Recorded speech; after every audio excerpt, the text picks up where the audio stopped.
Last video में हमने dimensions of physical quantities के बारे में पढ़ा था। आज हम उसी टॉपिक के हवाले से जो फर्स्ट ईयर चैप्टर 1 में एक्सरसाइज के क्वेश्चंस हैं, आज हम उन्हें सॉल्व करने की कोशिश करेंगे। क्वेश्चंस के हवाले से मैंने बताया था कि हम इनको यूज़ करते हुए कोई भी इक्वेशन बना भी सकते हैं और हम चेक भी कर सकते हैं कि कोई इक्वेशन अगर हमें गिवन है तो वो दुरुस्त है या गलत है। आज हम उन्हीं के हवाले से न्यूमेरिकल्स करते हैं। तो फर्स्ट न्यूमेरिकल में वो बात करता है कि हमने स्पीड ऑफ साउंड जो है वो मालूम करनी है और उसकी डिपेंडेंस उसने बताई हुई है कि वो एक तो डेंसिटी ऑफ मीडियम पे डिपेंड कर रहा है कि मीडियम जो है वो कितना गाढ़ा है, और दूसरा इट्स मॉडुलस ऑफ इलास्टिसिटी। और मॉडुलस ऑफ इलास्टिसिटी क्या होता है? Ratio of stress over strain. हमने इन दो चीज़ों को यूज़ करते हुए स्पीड ऑफ साउंड वेव्स हमने मालूम करनी है। तो इनमें कुछ स्टेप्स हैं जो हमने फॉलो करने। अब ये चीज़ याद रखें कि वो जिस चीज़ की बात करेगा स्टेप 1 में, वो कहता है स्पीड ऑफ साउंड निकालें, तो उसको हम लिखेंगे वो डायरेक्टली प्रोपोर्शनल होगा जितनी चीज़ें वो हमें बता रहा है।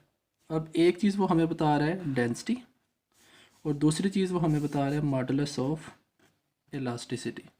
हम क्या करते हैं, हम डेंसिटी के ऊपर पावर ए लिख लेते हैं और इलास्टिसिटी के ऊपर पावर बी लिख लेते हैं। अगर फॉर एग्ज़ाम्पल हमें वो एक या दो चीज़ें और गिवन करें तो हम उन्हें भी इसके आगे लिख के ए बी इसी तरह से सी और डी लिख लेंगे। यानी जो चीज़ें वो हमें बता रहा है, हम पहले स्टेप में क्या करेंगे, उन्हें जिस चीज़ को हमने मालूम करना है वो लिखी और उसके साथ डायरेक्टली प्रोपोर्शनल का साइन लगा के जो जो चीज़ें उसने क्वेश्चन में हमें बताई हुई हैं कि ये चीज़ें उस पर डिपेंड कर सकती हैं, हम वो लिखेंगे और पावर्स में ए और बी लिख देते हैं। और ये चीज़ हमें पता है कि जहाँ पर ये वाली सिंबल आ जाए उसको चेंज करने के लिए हम यहाँ पे लिखते हैं कांस्टेंट और साथ में हम लगाते हैं इक्वल का साइन, और ये वाली जो सिंबल्स हैं डेंसिटी की जगह पे रो ए और इलास्टिसिटी की जगह पे ई पावर बी आ जाएगी। तो ये हमारा होगा सेकंड स्टेप। थर्ड स्टेप हम क्या करेंगे, हम इसको इक्वेशन ए का नाम दे देते हैं,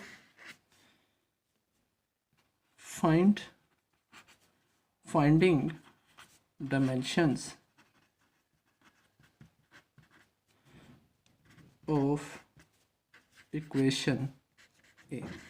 हम इक्वेशन ए में जो जो चीज़ें गिवन हैं हम उनकी डायमेंशंस फाइंड आउट करेंगे और उसके बाद हम इनकी जगह पे डायमेंशंस को लिख देंगे। अब ये वेलोसिटी है, वेलोसिटी का जो फार्मूला है वो डिस्प्लेसमेंट ओवर टाइम। अगर हम इसके यूनिट देखें तो डिस्प्लेसमेंट होता है मीटर्स में और टाइम होता है सेकंड्स में।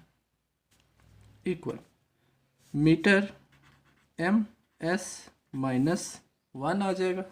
अब ये यूनिट्स हैं, इसको हमने डायमेंशंस की फॉर्म में लिखना है तो मीटर की डायमेंशन हम यूज़ करते हैं कैपिटल एल और सेकंड की डायमेंशन हम यूज़ करते हैं टी और ये -1 आ जाएगा। इसी तरह से हम डायमेंशंस निकालेंगे डेंसिटी की। डेंसिटी का फार्मूला होता है मास ओवर वॉल्यूम। मास को हम लिखते हैं केजी से और वॉल्यूम हमारे पास होता है मीटर क्यूब।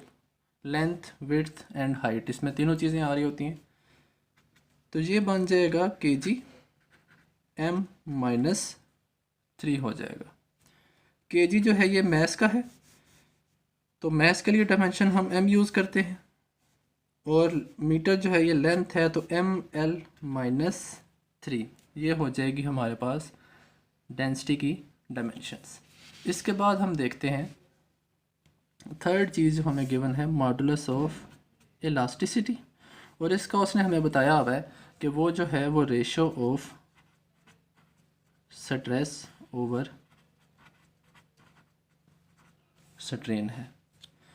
अब स्ट्रेस का फार्मूला होता है force per unit area over, strain का फार्मूला होता है change in length over original length.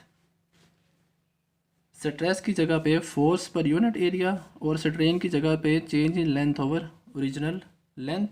हम इन्हें रीअरेंज करेंगे तो जो ऊपर वाली टर्म है वो F ओवर A वैसे आ जाएगी, और मैथमेटिक्स के रूल्स के मुताबिक अगर किसी इक्वेशन में बटे के नीचे बटा आ रहा हो, तो जो नीचे वाली टर्म्स होती हैं उनको आप उनकी साइड्स को उल्टा के इस तरह से लिख देते हैं। हम इस तरह से इनको शो कर सकते हैं। अगर बटे के नीचे बटा आ रहा है तो उसको रीअरेंज करने के लिए ऊपर वाली टर्म वैसे आ जाएगी और नीचे वाली जो टर्म है उसको हम मल्टीप्लाई लिख के तो इनकी साइडें चेंज करके यहाँ पे लिख देते हैं। जब इनके यूनिट्स की बात आएगी तो यूनिट्स के केस में E इक्वल्स टू फोर्स की जगह पे MA, एरिया की जगह पे लेंथ मल्टीप्लाई बाय विड्थ, और यहाँ पे मल्टीप्लाई, अभी इसको वैसे ही रहने देते हैं, L डेल्टा L लिख लिया। M की जगह पे ये मैस था kg ओवर, ये दोनों लेंथ्स हैं तो ये हो जाएंगे मीटर का स्क्वायर, और ये A की जगह पे था MS माइनस 2 मल्टीप्लाई बाय, ये लेंथ है ये भी मीटर्स में होगी और चेंज इन लेंथ है वो भी मीटर्स में होगा। मीटर मीटर आपस में कैंसिल, यहाँ पर क्या होगा कि मॉडुलस ऑफ इलास्टिसिटी का यूनिट kg रह जाएगा, और ये मीटर है ये मीटर स्क्वायर है, जब मीटर स्क्वायर ऊपर जाएगा तो ये हो जाएगा -2, ये +1 है तो -1 यहाँ पे रह जाएगा और S -2 आ जाएगा इक्वल। अब kg जो है ये मैस का है तो डायमेंशन में हम लिखेंगे m, मीटर जो है ये लेंथ है L -1, और ये S जो है ये टाइम है T -2। तो मॉडुलस ऑफ इलास्टिसिटी की जो डायमेंशंस हैं M L -1 T -2 हम लिख लेंगे। अब हम क्या करेंगे, ये जो हमने स्टेप किया finding dimensions of equation A, अब हम ये जो डायमेंशंस हैं जो हमने वेलोसिटी की फाइंड आउट की हैं, डेंसिटी की फाइंड आउट की हैं और ये मॉडुलस ऑफ इलास्टिसिटी की, इन्हें हम लिखेंगे इक्वेशन A के अंदर। Writing equation A in terms of dimensions. जब हम डायमेंशंस की फॉर्म में लिखेंगे तो ये वेलोसिटी था, वेलोसिटी की जगह उसकी डायमेंशन आएगी LT -1 इक्वल, ये कांस्टेंट है तो कांस्टेंट को अभी हम वैसे ही लिख लेते हैं, और जब इसकी डायमेंशन आएगी तो यहाँ पर हमने डायमेंशन फाइंड आउट की थी ML -3, तो ये आ जाएगा ML -3, और यहाँ पे जो E की हमने डायमेंशंस निकाली हैं वो भी आ जाएंगी ML -1 और ये T -2।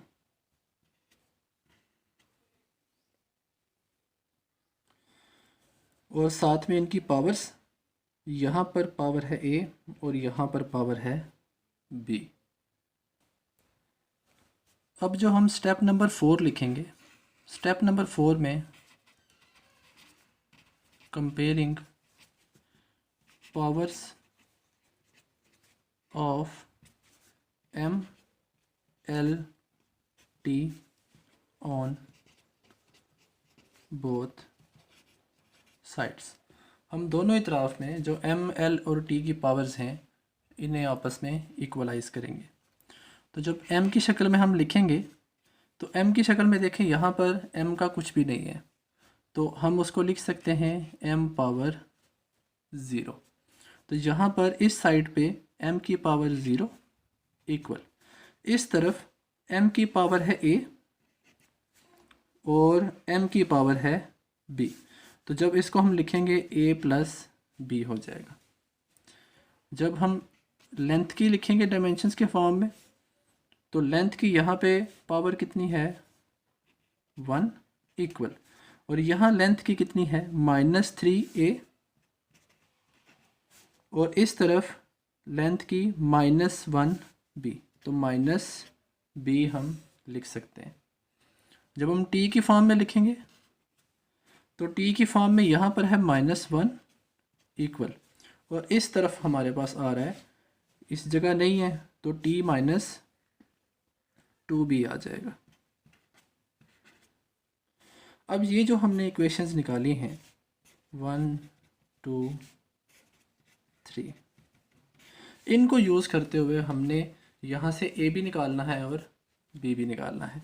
अगर हम इक्वेशन 3 को यूज़ करें, इक्वेशन 3 के लिहाज से -1 इक्वल्स टू -2b, तो ये वाला माइनस इस माइनस से कैंसिल और यहाँ पे b इक्वल आ जाएगा 1/2। तो हमने b का निकाल लिया 1/2, b हमारा यहाँ से आ गया। अब सेकंड देखते हैं। सेकंड केस में हम b की वैल्यू इसमें भी पुट कर सकते हैं, इसमें भी पुट कर सकते हैं, दोनों में हमें a निकल आएगा, तो हम 1 यूज़ कर लेते हैं। 1 इक्वेशन के लिहाज से 0 equals to a plus B, a प्लस b की जगह हम लिखेंगे 1/2, यहाँ पे 0, तो a इक्वल आ जाएगा +1/2, इधर जाके -1/2, तो b हमारा आ जाता है -1/2। अब दो ही चीज़ें थी, एक a और एक b, वो दोनों हमने निकाल ली। अब इन दोनों को हम क्या करेंगे, इक्वेशन a में पुट कर देंगे। Velocity equals to constant rho a और e b आ जाएगा। v equals to constant rho a की जगह -1/2 और e की जगह +1/2। v इक्वल आएगा कांस्टेंट, अब ये जो e है e 1/2 ओवर, ये -1/2 था तो ये नीचे आके +1/2। इसको हम लिख सकते हैं कांस्टेंट e ओवर रो, दोनों की पावर्स सेम है तो आ जाएगा 1/2। तो v एंड पे आ जाएगा कांस्टेंट e ओवर रो। अब ये जो सिंबल है इसको आप स्क्वायर रूट की शक्ल में लिख सकते हो, तो हमारा फाइनल रिलेशन आ जाता है v equals to constant modulus of elasticity over rho और उसका स्क्वायर रूट आ जाएगा। सेकंड क्वेश्चन में वो हमें बता रहा है कि एक पार्टिकल जो है वो एक सर्कल में मूव कर रहा है।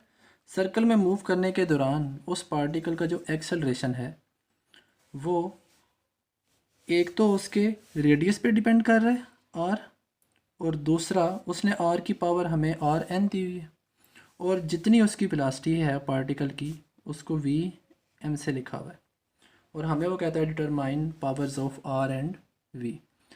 यानी इस क्वेश्चन में हमने एक्सेलरेशन मालूम करना है, तो पहला स्टेप हमारा क्या होगा, हम यहाँ पे लिखेंगे acceleration a directly proportional to, अब जो दो चीज़ें उसने हमें बताई हुई हैं, एक रेडियस r और दूसरा एक वेलोसिटी v, यानी उस पार्टिकल की वेलोसिटी कितनी है।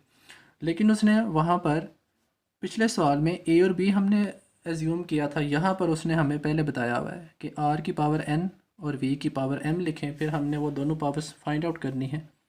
तो रेडियस की पावर n और दूसरा जितनी पार्टिकल की वेलोसिटी है, वेलोसिटी की पावर m, इन दो के ऊपर एक्सेलरेशन की डिपेंडेंस। सेकंड स्टेप हम क्या करेंगे, acceleration a equals to constant और यहाँ पे r की पावर n, v की पावर m हम लिख देंगे। थर्ड स्टेप में हमने क्या किया था, हम finding dimensions on both sides, इसे अगर हम इक्वेशन ए का नाम दे दें। अब डायमेंशंस में यहाँ पे पहले एक्सेलरेशन का फार्मूला होता है वेलोसिटी ओवर टाइम। वेलोसिटी की डायमेंशंस होती हैं ms-1 और इसका यूनिट ms-1 और टाइम का यूनिट सेकंड मीटर, और s-1 ये भी ऊपर जाएगा तो -1 ms-2 हो जाएगा। और जब इसे डायमेंशंस की फॉर्म में लिखेंगे, मीटर की जगह पे l और s की जगह पे t-2। सेकंड है रेडियस r, तो r जो है ये सिंपली हमारे पास लेंथ है, तो लेंथ का यूनिट होता है मीटर, और इसकी डायमेंशंस हमारे पास मीटर की जगह पे सिंपल एल आ जाएंगी। थर्ड पे वेलोसिटी का होता है डिस्टेंस ओवर टाइम, तो डिस्टेंस की जगह मीटर, ओवर टाइम की जगह सेकंड आ जाएगा। ये हमारा हो जाता है ms-1 इक्वल आ जाएगा मीटर की जगह l, सेकंड की जगह t-1, lt-1। अब हम क्या करेंगे, एक्सेलरेशन की डायमेंशन, रेडियस की और वेलोसिटी के डायमेंशंस को हम इक्वेशन ए में पुट करेंगे। तो यहाँ पर स्टेप 4 में आ जाएगा a equals to constant R N V की m। ए की जगह पे हम लिखेंगे lt-2 इक्वल,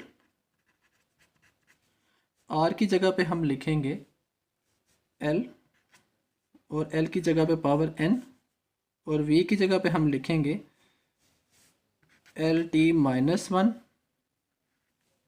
और इसकी पावर m आ जाएगी। अगर हम यहाँ थोड़ा सा इसको मज़ीद सॉल्व करें तो lt-2 इक्वल कांस्टेंट l की पावर n, और यहाँ पे l की पावर m है तो ये हो जाएगा n प्लस m। सेकंड यहाँ पर t है तो t की पावर हो जाएगी माइनस m आ जाएगी। अब हम क्या करेंगे, next comparing powers of m l t on both sides. अब जब हम कंपेयर करेंगे तो यहाँ पर ना इस तरफ मैस है ना इस तरफ मैस की डायमेंशंस हैं, तो हम उसको छोड़ के लेंथ की डायमेंशंस लिखेंगे। लेंथ की यहाँ पावर कितनी है 1 इक्वल, और लेंथ की यहाँ पावर्स क्या आ रही है n प्लस m। सेकंड हम यहाँ पे लिखेंगे t, तो t की पावर्स यहाँ पे -2 और इस तरफ आ रही है -m। इन्हें हम 1 और 2 का नाम दे देते हैं। अब इन दो को हमने यूज़ करते हुए m भी निकालना है और n भी निकालना है। अगर हम इक्वेशन 2 को यूज़ करें, इक्वेशन 2 में -2 इक्वल्स टू -m, तो ये माइनस माइनस आपस में कैंसिल, तो ये m हमारा आ जाएगा 2 के इक्वल। अगर हम इसको पुट करें इक्वेशन 1 में, इक्वेशन 1 को पुट करते हैं तो वहाँ पे 1 equals to n plus m, तो 1 इक्वल आएगा n प्लस m की जगह पे 2, n आ जाएगा हमारा 1 -2 और n इक्वल आएगा माइनस का 1 आ जाएगा। अब हम यहाँ पे ये जो m और माइनस n की हमने -1 मालूम की है, इसको हम इक्वेशन a में अगर पुट करें, a इक्वल था कांस्टेंट r की n v की m, a इक्वल आ जाएगा कांस्टेंट। अब देखें r जो था r की पावर n, तो r की पावर -1 और v की पावर m जो है वो 2 है। a इक्वल आ जाएगा constant v square over r, नीचे जाएगा तो सिंपल r हो जाएगा। तो ये जो हमने निकाला है एक्सेलरेशन का formula a equals to V square over r, ये हमारा आंसर है। नेक्स्ट पे हम चेक करते हैं, show that the famous equation of Einstein E equals to mc square is dimensionally consistent. कि हमने ये देखना है कि E equals to mc square जो है ये इक्वेशन बिल्कुल ठीक है या इसमें कोई गलती है। तो इक्वेशंस को चेक करने के लिए भी हम डायमेंशंस को यूज़ करते हैं। हम यूँ करेंगे, दोनों साइड्स पे डायमेंशंस को निकालेंगे और अगर इस साइड की डायमेंशन इस साइड की डायमेंशंस के इक्वल आ जाए तो ये जो इक्वेशन है ये हमारी बिल्कुल करेक्ट है। हम क्या करेंगे, हम लिखेंगे E equals to mc square और हम फाइंड करेंगे डायमेंशंस ऑफ E। E का जो फार्मूला होता है वो सिंपल हमारे पास आता है वर्क के इक्वल, तो हम एनर्जी की जगह पे यहाँ पे लिख लेते हैं वर्क। यानी ability of a body to do work equal, अब वर्क का जो है W equals to F dot D. F जो है ये फोर्स है, फोर्स की जगह MA मैस और एक्सेलरेशन, और यहाँ पे D। अब M की जगह पे हम लिखेंगे kg, A की जगह हम लिखेंगे एक्सेलरेशन की जगह ms-2, और यहाँ पर D जो है ये मीटर्स में है तो ये M आ जाएगा। E इक्वल आ जाएगा kg, M और M की 2 और s-2 हो जाएगा। फिर हम देखते हैं मैस की डायमेंशंस, या सिंपली हम देखते हैं mc² की डायमेंशंस। m जो है ये मैस है, मैस की जगह पे आएगा kg। c जो है ये स्पीड ऑफ लाइट है, तो स्पीड का जो फार्मूला होता है वो है ms-1, उसके यूनिट्स आ जाएंगे, और इसका आ जाएगा स्क्वायर kg। जब हम इसका फार्मूला ओपन करेंगे तो m का हो जाएगा स्क्वायर और s का भी हो जाएगा -2। अब हम क्या करेंगे, e को और सेकंड mc² को अगर हम दोबारा से इक्वल लिखें, e इक्वल्स टू mc²। अब जो डायमेंशंस ऑफ e हैं वो भी हैं kg m² s-2, और mc² की जो डायमेंशंस हैं वो भी kg m यहाँ -2। अब चूंकि इधर की डायमेंशंस और इधर की डायमेंशंस दोनों सेम हैं तो ये जो फार्मूला है E इक्वल्स टू mc² ये डायमेंशनली करेक्ट है। सेकंड पे हम देखते हैं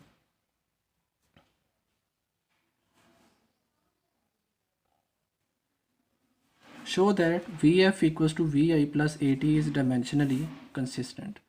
हमने ये बताना है कि ये फार्मूला भी ठीक है या इसमें कोई भी खराबी है। तो इस फार्मूले में हम सबसे पहले निकालेंगे VF की डायमेंशंस, फाइनल वेलोसिटी। अब इसकी जगह आप सिंपली V भी लिख सकते हैं क्योंकि ये वेलोसिटी है, इक्वल वेलोसिटी का formula distance over time, distance की जगह metre second ms-1 equal metre जो है ये लेंथ है st-1 हो जाएगा। सेकंड हम देखते हैं VI initial velocity. Initial velocity का भी क्या है, वो भी वेलोसिटी है, तो सेम, और इसकी भी हम जब डायमेंशंस लिखेंगे तो LT-1 हो जाएगा। इसके अलावा हम लिखते हैं एक्सेलरेशन और T को। एक्सेलरेशन का जो है वो फार्मूला वो होता है V/T इक्वल, और यहाँ पे T की जगह पर भी हम T रहने देते हैं। अब ये T और T आपस में कैंसिल, तो ये आ जाएगा यूनिट V के इक्वल। V का होता है ms-1, तो ये आ जाएगा LT-1 के इक्वल। दोबारा से देखें एक्सेलरेशन और टाइम T, एक्सेलरेशन का फार्मूला वेलोसिटी ओवर टाइम, और ये टाइम और टाइम कैंसिल, तो यहाँ पे सिर्फ रह जाएगा उसका V, और V की जगह पे LT-1। अब हम क्या करेंगे, हम इक्वेशन को लिखेंगे दोबारा लिखने के बाद हम इनकी डायमेंशंस लिखेंगे। तो VF की डायमेंशन है LT-1 इक्वल VI की डायमेंशंस भी क्या हैं LT-1, और AT की डायमेंशंस भी क्या हैं LT-1। अब ये LT-1 इक्वल आ जाएगा LT-1 प्लस LT-1 तो 2LT-1। ये जो 2 है, 2 की कोई भी डायमेंशंस नहीं है, ये कांस्टेंट है, तो इसकी जगह हम 1 लिख सकते हैं। तो LT-1 इक्वल्स टू LT-1, यानी इधर की डायमेंशंस और इधर की डायमेंशंस दोनों आपस में सेम है। तो ये जो फार्मूला है ये भी हमारा बिल्कुल कंसिस्टेंट है, ये बिल्कुल ठीक है। लास्ट में हम ये देखते हैं कि जो दो रिलेशन हमें दिए हुए हैं इन दोनों में से कौन सा करेक्ट है और कौन सा नहीं है। हम दोनों को यूज़ करेंगे बारी बारी। F equals to V lambda, हम इनकी डायमेंशंस पहले निकालते हैं।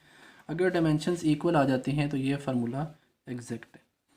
फ्रीक्वेंसी जो है ये होता है 1 टाइम पीरियड के इक्वल 1 टाइम पीरियड की जगह ये टाइम है तो टाइम का यूनिट होता है सेकंड। सेकंड जब ऊपर जाएगा तो s-1, और जब डायमेंशंस की फॉर्म में लिखेंगे तो ये हो जाएगा t-1। इस तरफ हम देखें तो ये वेलोसिटी का होता है displacement over time, displacement metre, time आ जाएगा second, m S minus 1 equal L T minus 1। Third हम देखेंगे वेवलेंथ जो है ये सिंपल लेंथ है, तो लेंथ का यूनिट होता है मीटर और इसकी डिमेंशंस हो जाएंगी एल। अब हम यूं करेंगे, हम दोबारा से लिखेंगे F equals to V lambda और इन दोनों के डिमेंशंस को लिखेंगे। अगर इक्वल हैं तो फार्मूला हमारा ठीक है। तो एफ़ की डिमेंशंस हमारे पास I T minus 1 equal v की डिमेंशंस हमने निकाली एल टी माइनस 1 और यहाँ पे लैम्डा की डिमेंशंस हमने निकाली एल। तो टी माइनस 1 इक्वल आ जाएगा एल स्क्वायर टी माइनस 1। अब चूंकि ये दोनों साइड्स पे डायमेंशन सेम नहीं है तो ये जो हमारा फार्मूला है ये कंसिस्टेंट नहीं है। सेकंड पे हम चेक करते हैं